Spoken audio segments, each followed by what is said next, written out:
What's up, guys? Thank you for watching Unqualified Critics. Today we have a special episode. I interview Jong from iiRcade in depth about the upcoming new arcade product from a brand new company that is slated to be out this summer 2020. This is the first new arcade product we've seen in a while. There aren't a ton of players in this market, and this is the only real startup that I know of that is a new company that's bringing something to the table at the scale of a full-size or close to full-size arcade. You'll hear throughout the video, but Chong is very interested in feedback and community insights. So as you're watching the video and thinking about this, if you have your own opinions and your own feedback and ideas for iiRcade, leave them below in the comments. He does read the comments, and that'll be helpful for all of us. And the last thing before we jump into it, I'd like to ask you to subscribe. If you're enjoying the channel, stay a while and listen. I'd love to have you, and either way, very much appreciate you watching.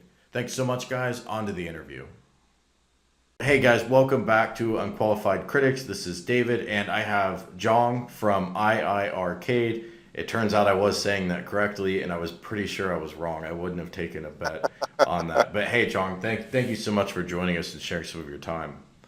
Thanks for having me, David. Can you help me and the audience understand your vision a bit? I know we heard from you some on the floor at CES, but things are loud there and there's a lot going on. And so if you could just spend a minute or two, help us understand your vision for iiRcade.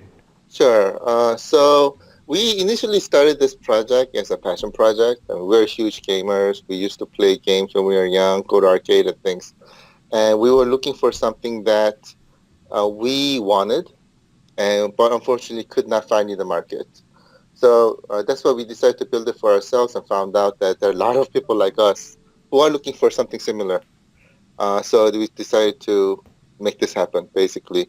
And from a vision perspective, that's exactly what it is. I mean, we're all about delivering what will surprise and the experiences that people will love. And we're all about experiences and making that happen. So from a vision perspective, that's really what we're looking for. We just want to make everybody happy and everybody go back to the area and also experience new stuff and really try out the arcade experiences. Even for people who used to play them to people who are just getting into them, who haven't experienced them before. We want them to try it out and they make sure that they love it, and that's what we're trying to deliver.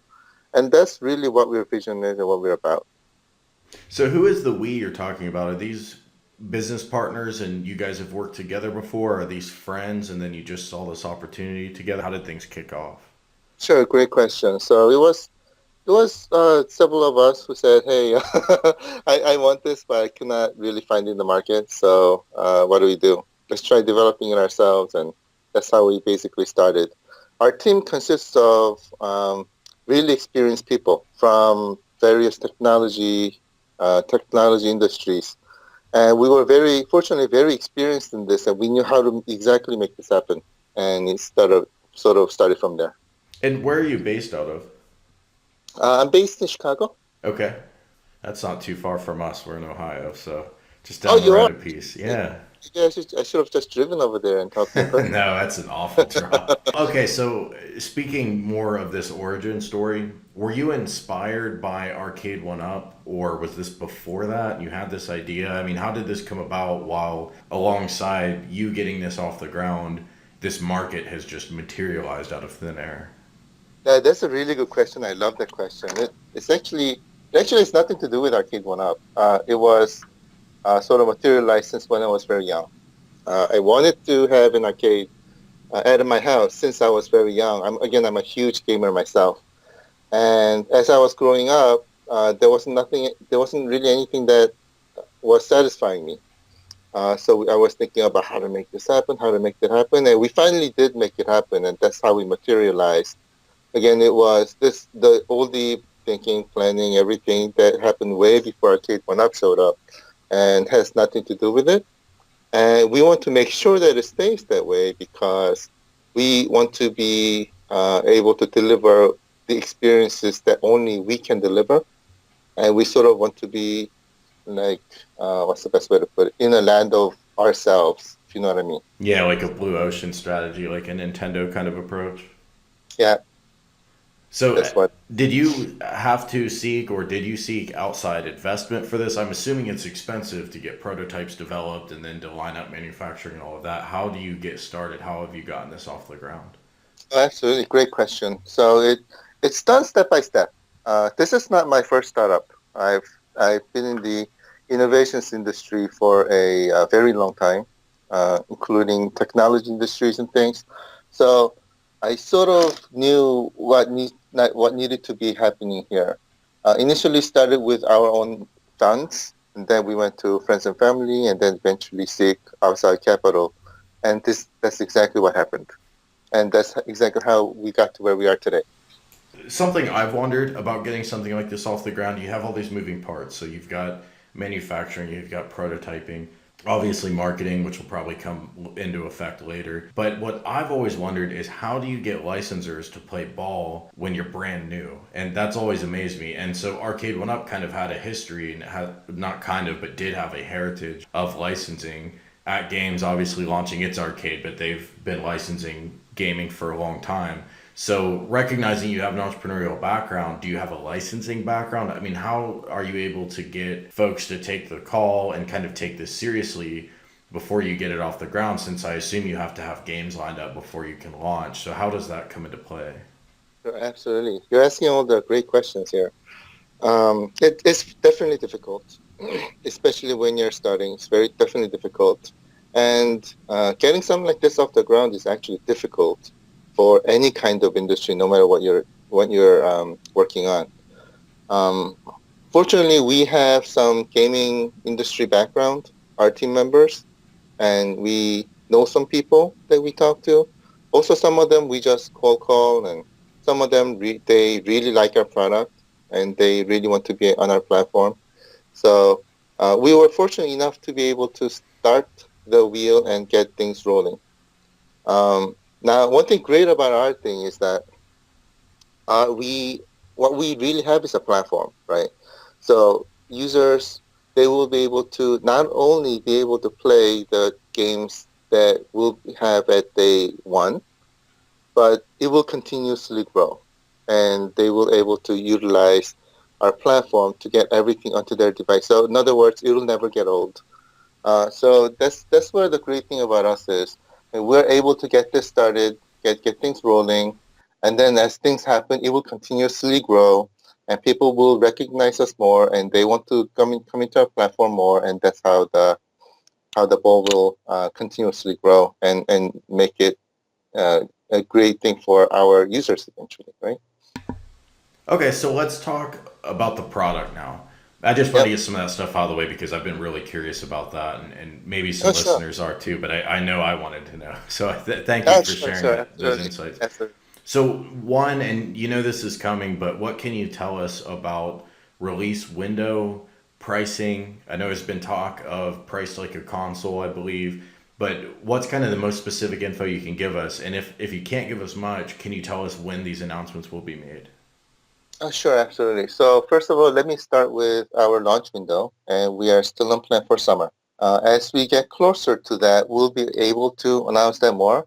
One of the reasons, I mean, most of these are already locked down, so we want to be able to communicate them to you at when the timing is right. The other thing is some of them we are continuously discussing to make sure that we launch something that is great for our users, You're right? talking So, about the specs. not specifications, but overall. Okay, so Overall. just details of the product, you mean? The details of the products, pricing, Okay. et cetera, everything about the picture. I mean, we have most of them already locked down, but we are continuously evolving this, right? Especially, one thing that I want to let everybody know is that we're listening to you, and we're listening to you very seriously. And many of the comments that we're getting were very, very good comments, and we're getting them in. So some of these, for example, right? We're trying to make things better before we launch. So one of the reasons why we're holding until the dates get closer to the launch is because we want to make sure that we get things right, absolutely clearly right, and make sure that I'm not a type I'm a type of person where I don't want to say something and have to change it later. I want to let you know like when we are sure about it. And we also want to make sure that we understand and over deliver as well. Yeah, that's all fair, and I think the under promise over deliver is always a recipe for a win. And I know with my business, separate from my YouTube, I sometimes struggle with that. Sometimes we get out ahead of ourselves, and it's just sort of life. So I definitely respect taking that approach.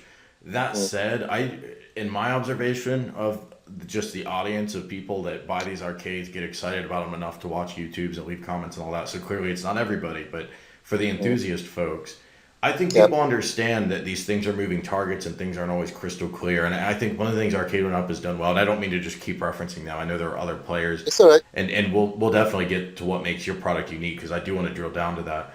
But something Arcade1up I think has done well with their messaging is they kind of share ranges when they can, and then when they get closer, they'll update it. And sometimes they'll share info that ends up being wrong. But people, I'm not saying that's the right or wrong approach, but no one seems to really hold that against them. So I think people get it. This is a new company, this is a new product, this is a new approach. But just to bring it back to the product for a second, I know Double Dragon was shown at CES, and I know there's been talk of AAA games. So for me personally, I'm a lot more interested in retro games. But I know there are a lot of people out there that do like the idea of playing AAA games, and I've seen comments about that on my videos. So Mm. first, I'll ask you about the retro games. Is there anything else lined up? And you don't have to share names of games if you don't want to, if you're not ready. But is there a number of games? Like, are there going to be 5 games at launch? Is it going to be just Double Dragon? Is it going to be 20? What kind of order of magnitude size are we talking about with game lineups that we can download? So another great question. I'll start with a yes. Definitely a yes. And magnitude. It's gonna be enough.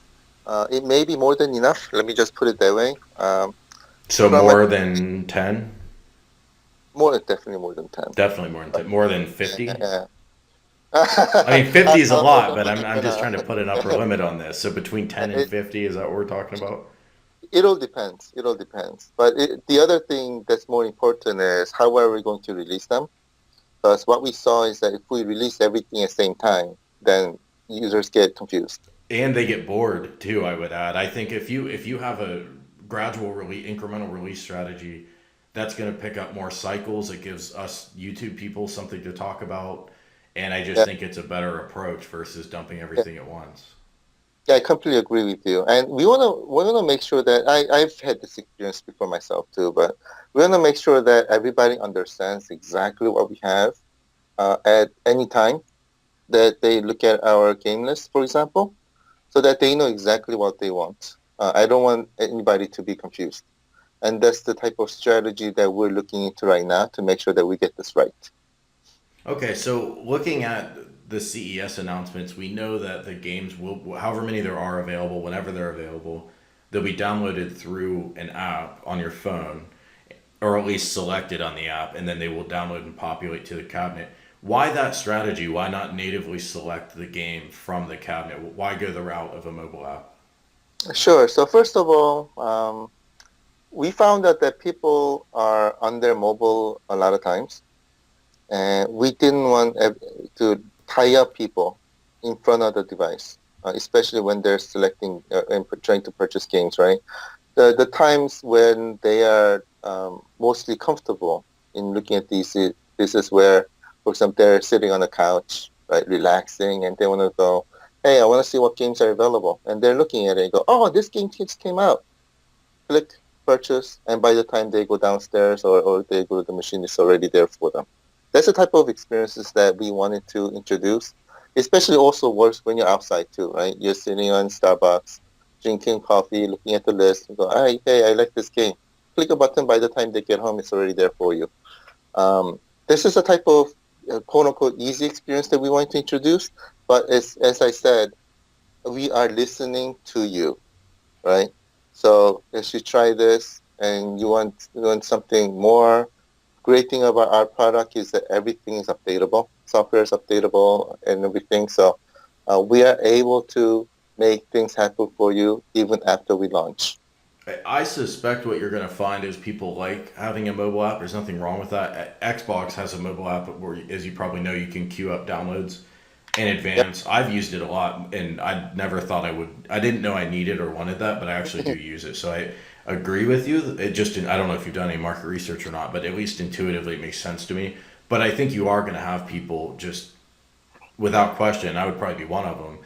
If you're on the cabinet, you would want to be able to access and view a store, come out of a game and just immediately go right into that seamlessly selecting the Yep. next game, queuing it up and all that. I suspect that's what you're going to run into, that people are going to want both, but there's no reason to throw everything in the kitchen sink on it on day one. I mean, asking someone to pull Yeah, out their I was gonna phone say. isn't the end of the world by any means. I think you will find that people want both.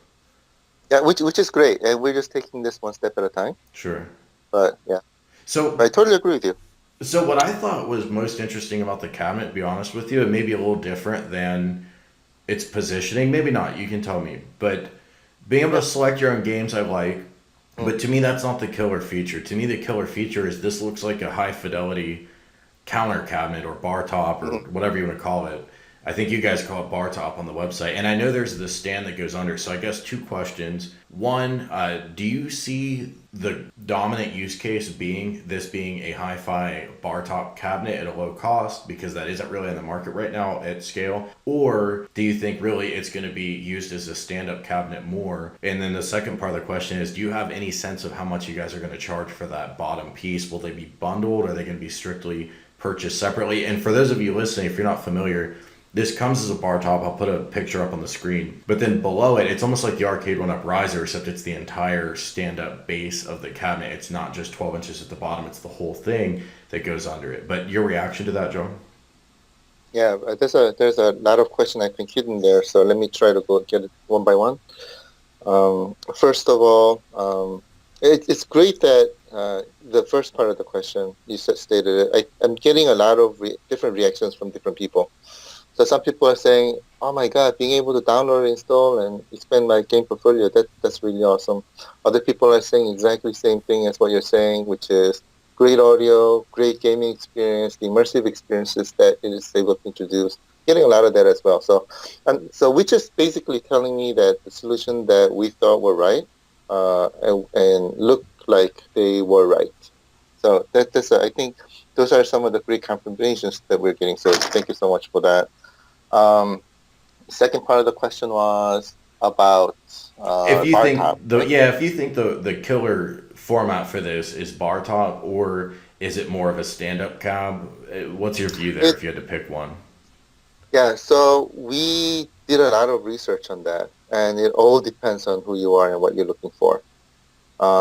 Many people like the full stand version because it gives them the actual full size arcade experiences that they're used to. And then many people also like the Bartop version as well because it saves them a lot of space.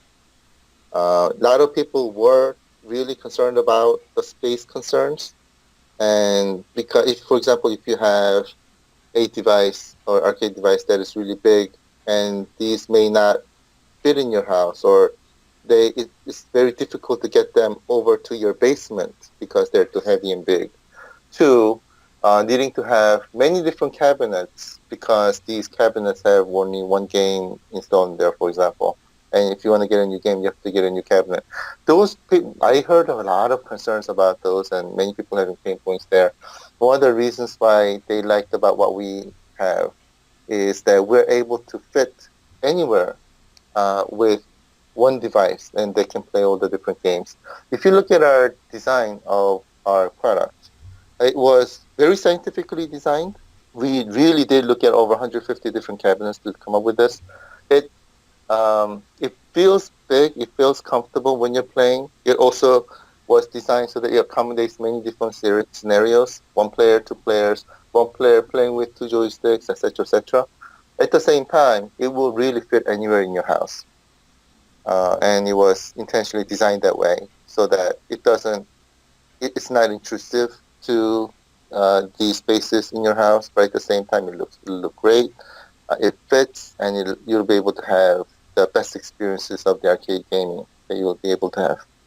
So let's talk about that design. When you look at the table or the cabinet, the first thing you notice, first thing I noticed at least, and I saw you put it on the Yeah. T-shirt, so clearly it's iconic. It's the not just that, that yeah, we can come back to that, but the big Yeah, sure. speakers. So I saw that and I thought, well, that's interesting because most of these arcade products, AtGames and Arcade1up, I'd put in this category. Their audio is okay. It's not bad, but it's not great. It's not a standout element of the cabinet. What made you want to double down and make audio so crucial? It was the experience. I mean, we wanted to deliver an ultimate experience that you'll be able to have in any kind of gaming, period, right? So, gaming, we believe, consists of three different sense elements. First is touch, second is sight, third is hearing, right? Audio. And we wanted to make sure that those three elements were like top notch, the best experience you'll ever have. So that's why one of the things, one of them was the audio part, and we tried many different configurations, and we found out that the audio really doesn't sound as good as if they were like right in front of you. You're So saying for a traditional cabinet, it's got downward firing speakers usually, correct. and on the original arcade ones, they were upward firing, which was kind of weird. But you're saying front firing. That was Yes. important to you to get better sound quality. Is that what you're saying? Yes, better sound quality and more immersive experiences. Okay. If you look at some of the people that are playing games on our product, we see people like, for example, getting scared or jumping and things like that when, for example, a zombie is attacking you, right? Yeah. It really feels like, literally, it really feels like it's attacking you. And that's why these people are getting immersed into the game experience. And we wanted people to have that kind of experience. And one of the big parts of that is the audio, spatial stereo audio that's surrounding you. And when you when you shoot a gun or somebody fires a gun at you, you really feel it, that kind of experience. That's the type of experience that we wanted to deliver. And big part of that was the audio and getting the audio right, including the positioning of the audio speakers. Well, let's talk about the modern gameplay on this cabinet since you're kind of touching on that. So, my first Yeah, question is, are these games going to be played natively on the cabinet? Is this a streaming service? no, it's native. Okay. Everything is native. Okay. And what kind of graphics horsepower are we talking? I think I heard you say, 1080p with, I don't know if you got into what level of settings you were showing, but basically showing a game at like a 60 FPS, 1080p. Is that kind of what we can expect for modern games? Because that's kind of a lot for a cabinet that's designed for old school games. So I don't know, what kind of performance can we expect? So, first of all, one of the things that I sort of don't like talking about is technical stuff, because most of the time technical stuff does not really translate into experiences, and experience is what matters the most, right? But from here perspective, I'll just go into a little detail in that we've played a lot of games where these are 1080p at 60 frames per second, and they run very smoothly and very nicely. So I'll just stay there for now. Well, it looked convincing in video. I think when I Mhm. saw it, my first thought was, what does controlling a modern game with, let's say, two joysticks, like a first-person shooter, what does that Mhm. feel like? I'm assuming these joysticks are digital. Is that accurate? Are these like old school clicky joysticks? Are these analog sticks? These are digital, so they're same as the other arcade joysticks, right? But from an experience perspective, a lot of people are amazed at these new experiences that they're able to play. For example, one of the things that people were able to play was a first-person shooter that you've seen in the videos. Before you play, people are very skeptical. After you play, people are surprised, And what about and being able that's to reach those buttons while holding the two sticks? What I saw was whoever was holding the camera, and it wasn't you or your team. I think it was just a YouTuber. But once you switched to playing with both sticks at once, the camera didn't show the hands on the control panel, and that might seem like a small detail, but I'm just curious. How can you reach those buttons while controlling the sticks at the same time? we found it to be very comfortable. So actually, surprisingly comfortable. It's something that you really have to try to see. Okay, so I guess that leads me to my next question. What's Yep. your plan for getting this in front of people or communicating to people the experience? Because I think when we talk about specs, one, it is helpful for just comparison's sake. So if we're thinking, well, we're going to compare this to going out and buying a small, like an Intel NUC or something like that and plug that in and build our own cabinet versus we're going to use the iiRcade and we want to know what kind of specs we're getting. So people want that for comparison's sake. But the other thing is I think it helps us imagine what the experience is like. But being able to play it is even better, I guess, to your point. Will these Yes. be in stores somewhere where you can get in front of it? I mean, what's your thought for getting this experience communicated out to folks? Sure. I love that question, by the way. We actually already have a couple of devices that we are placing in LA area. It's changing every day, but we're placing them and we're showcasing them. Right So now? Like so this that is we can live get right feedback now? right now. Right now, it's live Nice. right now as we speak. You should get some Um, footage of that and post that on YouTube. we actually did. Oh, great. We didn't post them on YouTube yet, but the area where we are posting them is different every day. Sometimes it's corporate areas, sometimes it's restaurants, sometimes it's at famous, for example, studios, right? We've had some celebrities try our our devices, and they were posted into Instagram posts, for example. So we're capturing them and we'll post them into our websites as they happen. We have some uploaded there already, so that you can see. But we're getting some really good feedbacks, and we're getting a lot of requests to have our device placed at these places, and there's actually a very long lineup.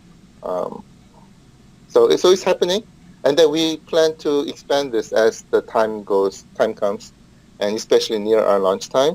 So you will be able to experience our devices fully.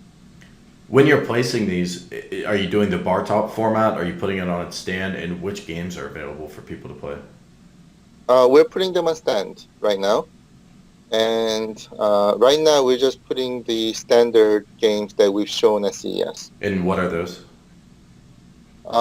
We had Double Dragon, we had the first person shooting game, and we had an adventure game on there, and a couple others, but that's what we are focusing for now. Okay, so my next question is about, coming years for this product.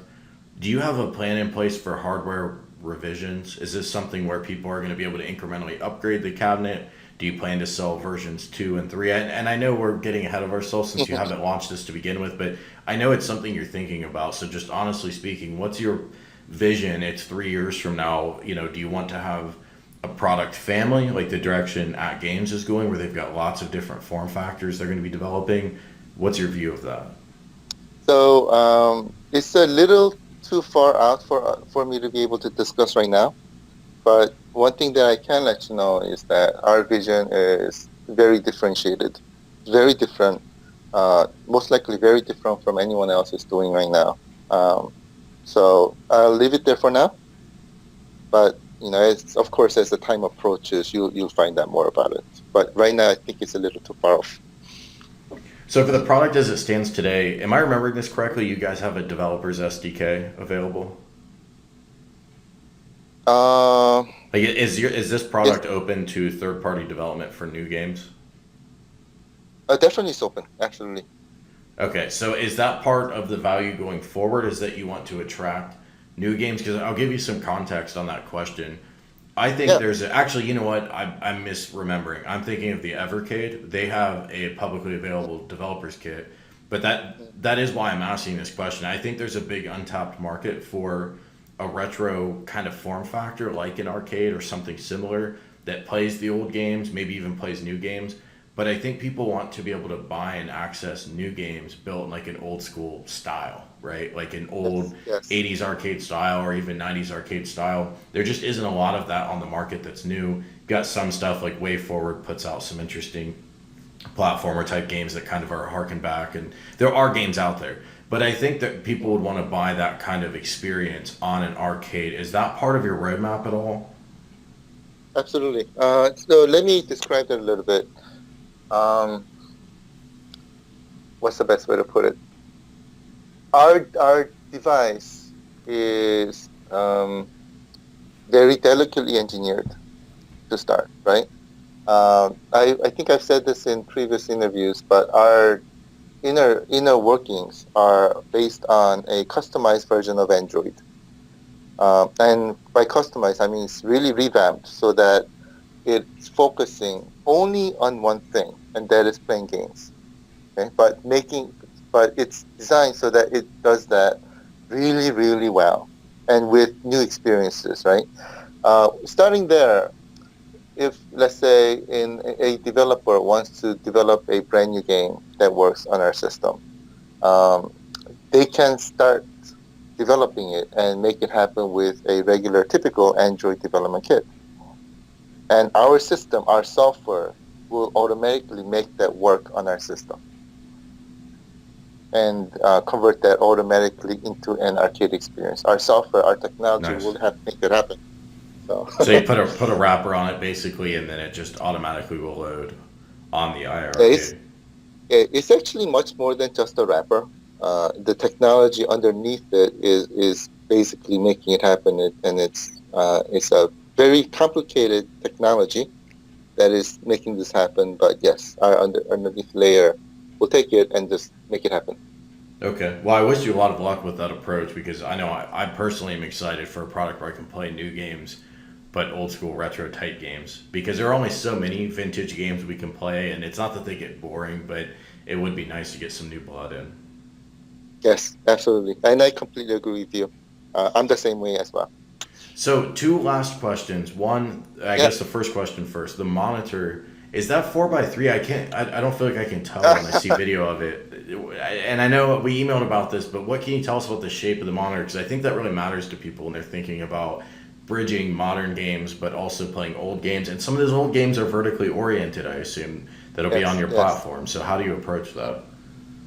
Uh, if you can give me a little bit of time to announce that, but Okay. one thing that I let you know is that the experience that it brings, it's not so it is able to bring the experience that you remember, and that's exactly the experience that we're trying to make happen. All right. But I'll Custom leave it there. digital bezel artwork confirmed, hopefully. That's how I'm going uh, to choose to take that, but we can discuss it later. one thing, yeah, one thing that I'll tell you though is that the black bars on left hand and right hand Yeah, side when you're playing, I hate that, and that's what I'm you saying. won't So custom artwork instead of the black bars, hopefully. no custom artwork, No no custom no custom, artwork. So no black no, bars. So zooming, no stretching. art. We'll let you know very soon. All right. All right. Well, last question. Will modern Yes. games be playable on day one or will that come later? And that was a question from an audience member previously. And I know you've already previewed a modern game being played on it, but help me understand once this product launches, can I play modern games on it? Yes, day one. Day one. Okay, great. Those are all the questions I had. Is there anything else you want to share with the audience? And let us know how to get more information and shout out the website. Oh, sure. Thank you so much. First of all, I am very, very excited to be able to bring this to you. It's actually been our dream to make something like this happen. I mean, it's been my personal passion as well. And one thing that we want to help make happen is um, by it deliver the experiences that you've never seen before, and experience those right at your home with our product. And we want to make this happen together with you. So all your comments that we're listening to, as I mentioned before. So let's make this happen together and help us to engage so that we can help grow this and make this better for everybody, and make it bigger and make everybody happy. Our webpage is iircade.com. We have a Facebook and Twitter, which is iircade, and Instagram iircadeinc. And we need to get And we, Retro Glenn from Glenn's Retro Show to do an official fan page because he has one for everything, but not one for this yet. So we got to get that going. absolutely, absolutely, that'd be nice. All right. Well, you heard it here. They're looking for feedback and insight. So feel free to leave comments below about what you think. We didn't get into the bezel stuff, though. I guess I do have one last comment. Yeah, Question is go ahead. on the artwork. So there's been some feedback from people I know in the community, and from my personal perspective, I'm not crazy about the artwork on the cabinet. I like the shape of it. Actually, it's unconventional, but I get that it serves a purpose. It's the artwork on top of it that I'm not crazy about. Will there be any opportunity to customize that artwork for folks that want to do that? Yes, thanks for the question. I'll mention a couple of things. Number one, we're listening to you, and number two, we're going to make sure that you love it when it launches. All right. From Well, a great. customization perspective, we're still talking about that as well. But we'll Okay. let you know. All right. Well, if you have any other questions, you know where I am. So let me know if you want more specific feedback on the design. But thank you so much, John, for spending your time. I imagine you're really busy in the run up to the launch. I'm excited to see what you guys come out with. So can't wait. And we'll be sure and share any news with you guys, the audience, as news breaks on this product and eventually as it hits the market over the next several months going into summer.